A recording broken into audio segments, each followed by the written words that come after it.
ಅವ್ರು ಹೇಳಲೇಬೇಕಲ್ಲ. ಈಗ ಸೈಟ್ ವಾಪಸ್ ಕೊಟ್ಟರೆ ತಪ್ಪೇನಿದೆ ಅದರಲ್ಲಿ?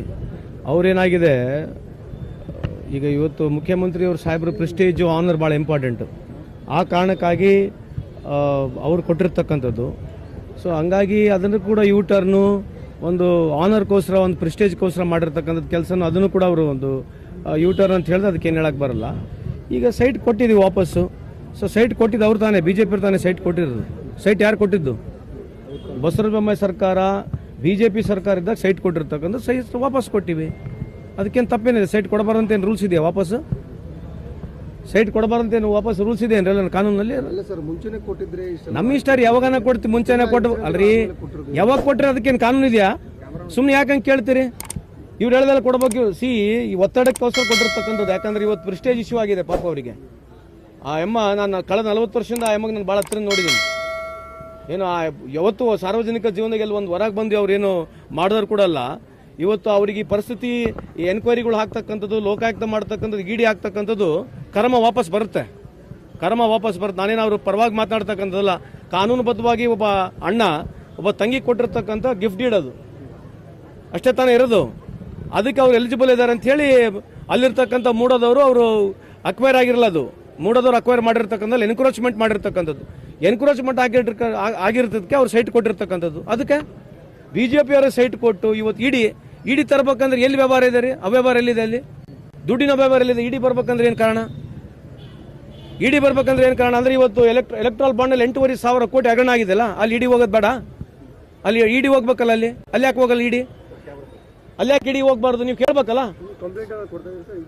ಅಲ್ರಿ ನೀವು ಕೇಳ್ರಿ BJP ಅವ್ರಿಗೆ ಹೋಗಿ, ಸುಮೋಟಾಗಿ ಯಾಕೆ ಅವ್ರದೇ ಸರ್ಕಾರ ಇದೆ, ಎಲ್ಲರಿಗೂ ಅರೆಸ್ಟ್ ಮಾಡ್ಬೇಕು, ಎಲ್ಲರೂ ವಾರೆಂಟ್ ಕಳಿಸ್ಬೇಕಲ್ಲ, ಮತ್ತೆ ಯಾಕೆ ಮಾಡಬಾರ್ದು ಅದು? ನೀವು ಕೇಳಲ್ವಾ BJP ಅವ್ರಿಗೆ ಹೋಗಿ? ಎಲೆಕ್ಟ್ರಲ್ ಬಾಂಡಲ್ಲಿ 8,500 ಕೋಟಿ ಅವ್ಯವಹಾರ ಆಗಿದೆ ಅಂತ ಹೇಳಿ ಸುಪ್ರೀಂ ಕೋರ್ಟ್ ಹೇಳಿದೆ. ಮತ್ತೆ BJP ಅವ್ರಿಗೆ ಕೇಳ್ರಿ, ಯಾವ ನೈತಿಕತೆ ಮೇಲೆ ಅವ್ರು ಹೋಗಿ ಇವತ್ತು ನಮಗೆ ಇಡಿ ಮೇಲೆ ಇವತ್ತು ಇಡಿಯನ್ನು ಯೂಸ್ ಮಾಡಿ ಇವತ್ತು ಮುಖ್ಯಮಂತ್ರಿ ರಾಜೀನಾಮೆ ಕೇಳ್ತಿದಾರಲ್ಲ, ನೀವು ಹೋಗಿ BJP ಅವ್ರಿಗೆ ಕೇಳಿ. ಇವತ್ತು 29 ಜನ ಕ್ಯಾಬಿನೆಟ್ ಇರತಕ್ಕಂಥ ಕೇಂದ್ರ ಸರ್ಕಾರದ ಕ್ಯಾಬಿನೆಟ್ ಸಚಿವರುಗಳು, ಅವ್ರ ಮೇಲೆ ಕ್ರಿಮಿನಲ್ ಕೇಸ್ ಇದೆ, ಮರ್ಡರ್ ಕೇಸ್ ಇದೆ, ರೇಪ್ ಕೇಸ್ ಇದೆ. ಅವ್ರು ಬೇಡ ರಾಜೀನಾಮೆ ಕೊಡೋದು? ಕುಮಾರಸ್ವಾಮಿ ಅವ್ರ ಮೇಲೆ ಕೇಸ್ ಇಲ್ವಾ ಇವಾಗ? ಅವ್ರು ಬೇಡ ರಾಜೀನಾಮೆ ಕೊಡೋದು? ಪದೇ ಬಂದು ಸಿದ್ದರಾಮಯ್ಯ ರಾಜೀನಾಮೆ ಕೊಡ್ಬೇಕಂತ ಯಾಕೆ ಹೇಳ್ತೀರಿ ನೀವು? ಯಾಕೆ ಕೇಳ್ತೀರಾ ಆ ಪ್ರಶ್ನೆ ನಮಗೆ? ಮೊನ್ನೆ ನಾವು ಇದನ್ನೇ ಕೇಳಿದಾಗ ಜೋಶಿ ಅವರು ಹೇಳಿದ್ರು ಸರ್, 1,500 ಕೋಟಿ ರೂಪಾಯಿ ಅವರು ಕಾಂಗ್ರೆಸ್ ಅಲ್ಲೂ ಬಾಂಡ್ ಇತ್ತು, ಈಗ ಅವ್ರ ಮೇಲೂ ಕೇಸ್ ರೀ. ಅವ್ರದ್ದು ಅಧಿಕಾರ ಐತೆ, ಅಲ್ಲಿ ಅದು ತೋಣ ಕೇಳ್ರಿ ಫಸ್ಟ್. ಅಂದ್ರೆ ಅವರು ಒಪ್ಕೊಂತಾರ? ಕಾನೂನು ಬಾಹಿರ ಅಂತ ಒಪ್ಕೊಂತಾರಲ್ಲ ಜೋಶಿ ಅವರು. ಕಾನೂನು ಬಾಹಿರ ಅಂತ ಒಪ್ಕೊಂಡ್ರೆ ಮತ್ತೆ ಎಲ್ಲರಿಗೂ ಅರೆಸ್ಟ್ ಮಾಡಕ್ಕೆ ಹೇಳ್ರಿ. ಫಸ್ಟ್ ಅವ್ರ ಪಾರ್ಟಿನ ಅರೆಸ್ಟ್ ಆಗ್ಬೇಕಲ್ಲ. 60% ಡೊನೇಷನ್ ಅವ್ರು ತಾನೇ ಸಿಕ್ಕಿರೋದು.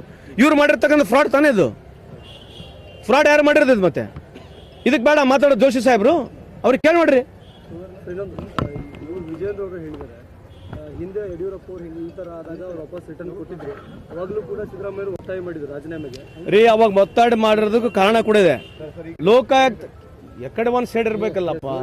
ಏನು ಒಳ್ಳೆ ಲೋಕಾಯುಕ್ತ ಅವರು ಸಂತೋಷ್ ಹೆಗಡೆ ಅವರಿಗೆ, ಸಂತೋಷ್ ಹೆಗಡೆ ಅವರಿಗೆ ಮಾಡಿರ್ತಕ್ಕಂಥದ್ದು ಯಾರೋ ಯಡಿಯೂರಪ್ಪನವ್ರೆ. ಅದರಲ್ಲಿ ಮೈನಿಂಗ್ ಕೇಸ್ನಲ್ಲಿ ಇವ್ರು ಇನ್ವಾಲ್ವ್ ಇದ್ದಾರೆ ಅಂತೇಳಿ ಚಾರ್ಜ್ ಶೀಟ್ ಆಗಿತ್ತು. ಆಯ್ತಾ? ಇಲ್ಲಿ ಏನಾಗಿತ್ತು? ಗೌರ್ನರಿಂದ ತಂದಿರೋದು ಯಾಕೆ? ಗೌರ್ನರ್ ತರಕ್ಕೆ ಯಾಕೆ? ಮತ್ತು ಗೌರ್ನರ್ ಹತ್ರ 4 ಕೇಸ್ ಇದ್ವಲ್ಲ, ಅದು ಯಾಕೆ ಮಾಡಲಿಲ್ಲ? ಆಮೇಲೆ ಬರೀ 14 ಸೈಟಿಗೆ ಯಾಕೆ 125 ಸೈಟಿಗೆ ಯಾಕೆ ಮಾಡ್ತಾ ಇಲ್ಲ? ಅಂದರೆ 125 ಸೈಟ್ ಪಡೆದಾರಲ್ಲ, ಕಾನೂನು ಪ್ರಕಾರ ಪಡೆದಿದ್ದಾರೆ ಅಂದರೆ ಅವ್ರು ಹೇಳೋ ಲೆಕ್ಕಕ್ಕೆ. ನೋಡ್ರಿ, ಇದ್ರಾಗ ರಾಜಕೀಯ ಕುತಂತ್ರ ಐತೆ. ಅದಕ್ಕೆ ಕೊಡ್ತಕ್ಕಂಥ ಅವಶ್ಯಕತೆನೇ ಇಲ್ಲ. ಯಾಕೆ ಕೊಡಬೇಕು ನಾವು?